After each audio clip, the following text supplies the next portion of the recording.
Guys, আমি এখন যে গাড়িতে আছি দেখতেছো, লোগোটাকে দেখো। দিস ইজ মাহিন্দ্রা, বুঝছো?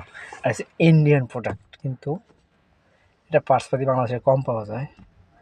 বিগত 2 বছর গাড়িটা এখানে পড়েছিল, এটা যে পড়ে আছে এখনো সব কিছু খোলা, ইঞ্জিন টিঞ্জিন যা আছে, যে পিছনে মালামাল আছে সব খোলা। আসলে কি এটা পার্সপাতিটা পাওয়া যায় না, বুঝছো? বাইরে থেকে আনতে হয়, ইন্ডিয়া থেকে, কিন্তু ইন্ডিয়ার বিষয়ে তো অনেক কিছু বন্ধ, পার্টস আনা যাচ্ছে না।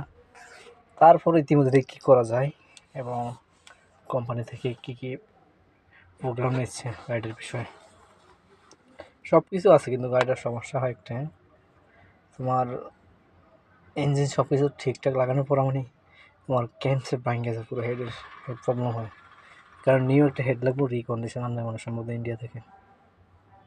পুরো ইঞ্জিনটা খুব ভালো হয়, রিকন্ডিশন ভালো তেমন হবে না সম্ভবত।